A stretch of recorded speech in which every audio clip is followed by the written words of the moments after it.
alumnos, hoy día vamos a tomar el tema de biosíntesis de aminoácidos no esenciales. Este capítulo es muy importante porque está dando énfasis ahora en la utilidad que tienen estos aminoácidos en la constitución de la salud en el caso que llegan a ser condicionalmente esenciales. Por ejemplo, la glutamina que llega a ser condicionalmente esencial en caso de traumatismo, en caso de sepsis, ¿no? Sobre la nutrición, el leucocito necesita la glutamina como fuente generadora de energía para también formación de proteínas. Por eso estos aminoácidos no esenciales están siendo mucho estudiados también en lo que es la alimentación de deportistas, en lo que es la recuperación de masa muscular, que está tomando mucho en cuenta estos aminoácidos. ¿Sí?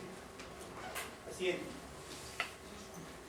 Recordar que la estructura de los aminoácidos, ¿no? Ara-carboxilo, ¿no? Es muy importante de tener en cuenta el amino, el grupo carboxilo, como estructura básica de los aminoácidos. ¿Sí? La gran mayoría de los aminoácidos tienen esa estructura, excepto la prolina y la hidroxiclorina.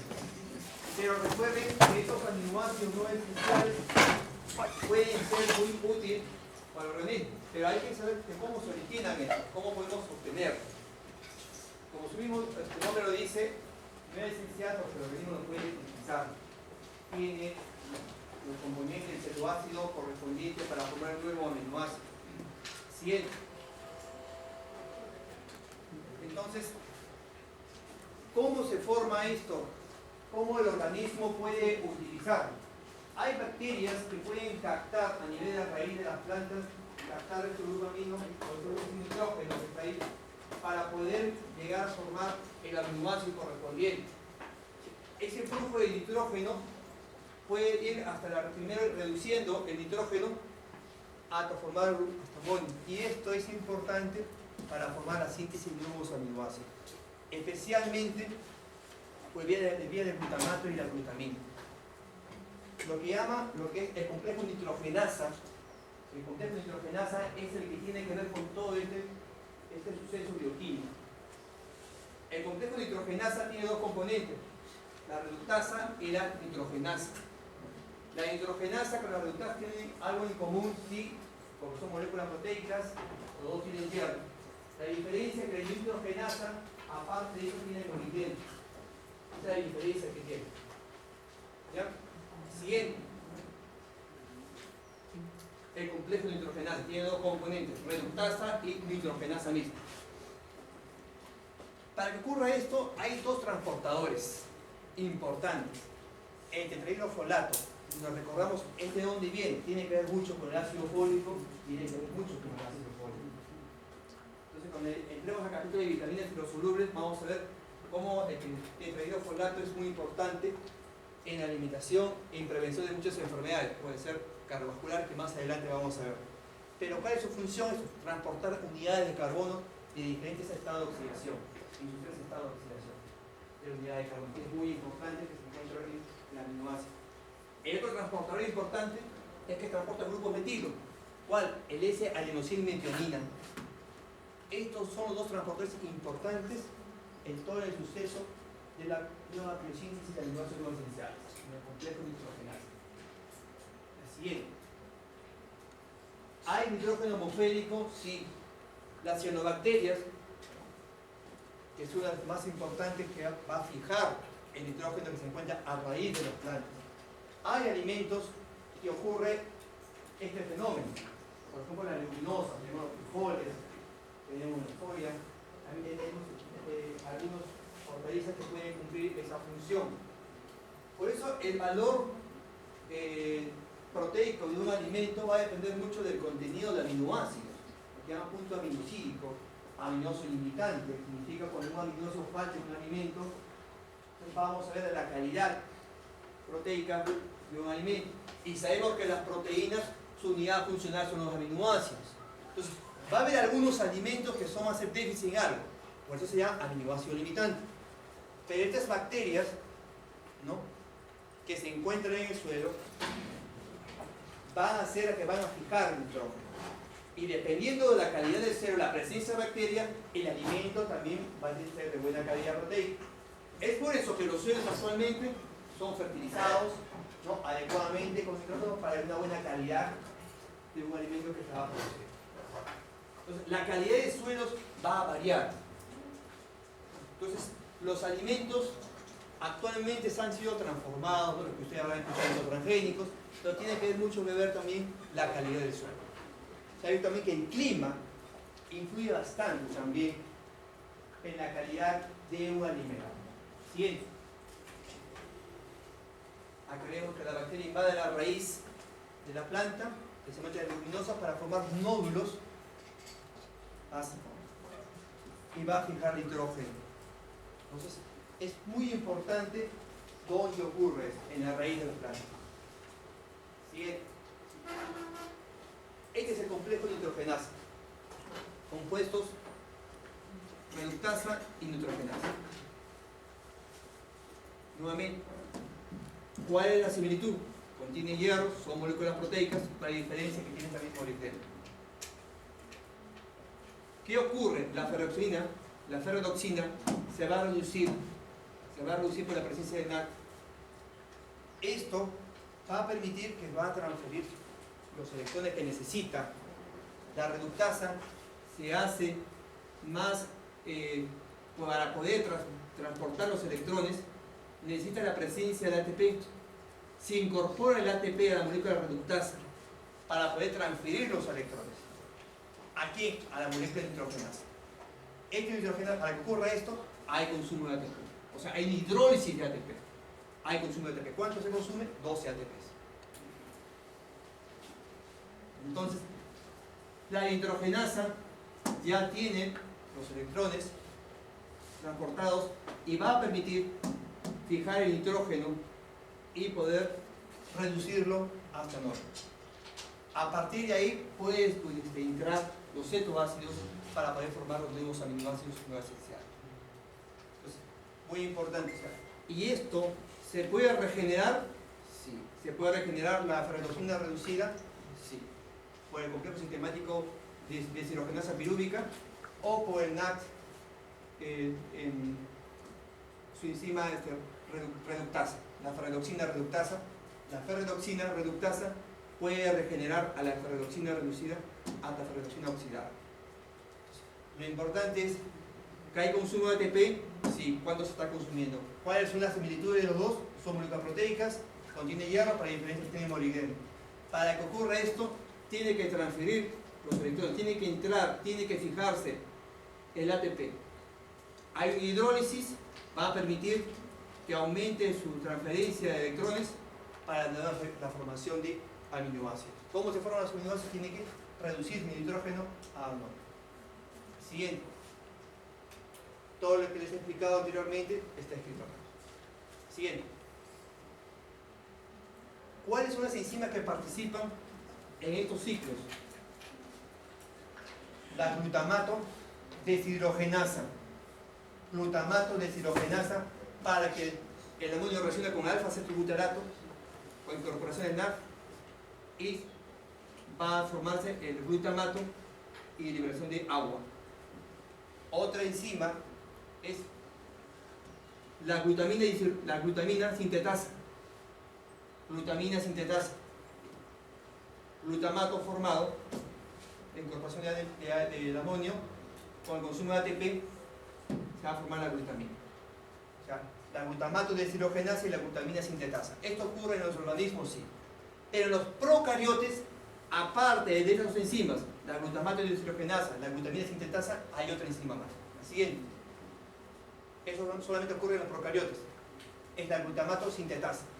Ocurre la aminación reductiva del alfa-acetilbutarato para formar dos glutamatos y liberación de agua. Solamente esto ocurre en los procariotes. Aparte de estas dos enzimas, contiene otra enzima más. Siguiente. Lo que sí sabemos, o para recordar, los aminoácidos no esenciales para el organismo, ¿no?, pueden ser sintetizados por él mismo, pero necesita, importante, el cetoácido correspondiente. ¿no? Los condicionantes esenciales aparecen bajo ciertas condiciones, ciertas patologías, ¿no? De repente, síndrome de intestino corto, está seccionado de repente lo que es el intestino, entonces la alimentación es diferente. Nutrición parenteral, nutrición enteral, condiciona que el enterocito trabaje en otras condiciones. Una de las esenciales, ustedes saben que requiere el ingreso a través de la dieta. Siguiente. Estos son los aminoácidos no esenciales. ¿Es verdad que los cetoácidos son precursores de los nuevos aminoácidos? Sí, de nuevos aminoácidos. No es exclusivo de los aminoácidos no esenciales. Vamos a ver el siguiente cuadro que también de los aminoácidos esenciales, también los cetoácidos son precursores. Siguiente. Los precursores. El aspartato. Para el aspartato, el oxalacetato. Para el glutamato, el alfa-cetoglutarato. ¿Cuáles son los cetoácidos como precursores de estos? El oxalacetato, el alfa-cetoglutarato. Para la alanina, el piruvato. Estos cetoácidos son los precursores. Entonces, veamos acá, por ejemplo, para la tirosina, pueden ser cetoácidos. El piruvato y el nitrosa 4-fosfato. Pero eso también puede formar fenilalanina y a través de fenilalanina, que es un aminoácido esencial, puede formar tirosina. Pero no depende de la tirosina y de la fenilalanina, porque a través de estos cetoácidos puede formar tirosina. Pero les pongo también que a través de estos dos cetoácidos también puede formar el aminoácido esencial. La histidina, que es un aminoácido esencial también puede formarse a través de un cetoácido. Pero lo que interesa a nosotros son los aminoácidos no esenciales. La serina, 3-fosfoglicerato. A través de la serina puede formar cisteína y glicina. Entonces, sabemos también de la arginina, del glutamato. Y la arginina porque es importante para la formación de ácido nítrico. El óxido nítrico es muy importante. El óxido nítrico es muy importante para lo que es con lo que es la alimentación del linfocito, del enterocito, que vamos a ver más adelante. Siguiente. Veamos por partes. ¿Cuáles son los aminoácidos derivados del alfa-cetoglutarato? Yo tengo que acordarme de quiénes se originan para formar glutamina, para formar arginina o prolina. El precursor, el alfa-cetoglutarato. ¿A través de qué proceso? Proceso de transaminación inicial. Necesito un proceso de reacción bioquímica de transaminación, que significa un cetoácido reacciona con un aminoácido para formar un nuevo aminoácido y un nuevo cetoácido. Ácido glutámico se forma a través de un proceso de transaminación. Y la gran mayoría es por proceso de transaminación para formar un nuevo aminoácido. Aquí viene en la hidrólisis de ATP para formar la glutamina sintetasa. Una alelización del ácido glutámico para formar posteriormente la prolina. Y a través de la célula urea, la arginina, que son importantes. Pero todo parte de dónde? Como precursor, el alfa-cetoglutarato. Para llegar a la arginina necesito el alfa-cetoglutarato como precursor. Así que, otro. Nuevamente, puedo formar glutamato, otra reacción bioquímica. El alfa-cetoglutarato con incorporación del amonio, hidrólisis de agua, y puedo formar también glutamato. De glutamato, con la intervención de la glutamina sintetasa, con la reacción bioquímica anterior, también consumo ATP, finalmente formo glutamina. Yo tengo que saber quién es mi precursor antes de formar glutamina. Necesito cetoglutarato. ¿Cuál es el cetoácido de la glutamina? Alfa-cetoglutarato. Es verdad que primero tengo que formar glutamato para que entre recién la glutamina sintetasa para formar glutamina. Sí, pero primero tiene que ver eso de acá. ¿Sí pasó? Si no existe alfa-cetoglutarato no puedo formar glutamina. O sea, nuevamente, el precursor alfa-cetoglutarato no es el glutamato, sino el cetoácido. La siguiente. Otro cetoácido, el 3-fosfoglicerato. Aquí hay varias reacciones bioquímicas. Pero nuevamente tiene que ver acá el cetoácido. Interviene en NAC, pero acá nuevamente el proceso de transaminación.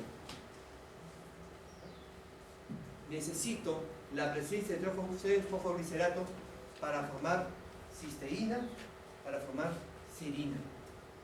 Pero para formar serina tiene que haber llegado primero a formar alfa-cetoglutarato por proceso de transaminación para llegar a formar recién serina. Pero mi precursor inicial es el 3-fosfoglicerato. Y para formar cisteína tiene que haber entrado primero la homocisteína, que es un indicador muy importante ahora en problemas cardiovasculares. Entonces tiene que haber entrado primero la metionina, que tenía acá. Pero la incorporación de la homocisteína vaya a formar cisteína. Pero ¿cuál es mi cetoácido precursor de todos? El 3-fosfoglicerato. Es el inicial. Igual, para formar glicina, primero tengo que formar serina, el tetrahidrofolato. ¿Se dan cuenta? Que es derivada del ácido fólico. Verán ustedes más adelante con vean problemas cardiovasculares que es importante el ácido fólico, la B1, la B12, para no alterar el ciclo de la homocisteína o problemas cardiovasculares. Pues tengo que entender acá que cuál es mi precursor de estos aminoácidos, el 3-fosfoglicerato. No vayan a confundirse y colocar el alfa-cetoglutarato, 3-fosfoglicerato, como precursor inicial. Precursor inicial. Siguiente. Otros, derivados del oxalacetato. Nuevamente, proceso de transaminación. Un cetoácido reacciona con un aminoácido. Forma un nuevo aminoácido y un nuevo cetoácido. ¿A quién le interesa? El aminoácido. El aspartato para formar la parafina, para que necesita también su parafina sintetasa. La incorporación del amor. Pero ¿cuál es su cetoácido inicial? Precursor, el alfa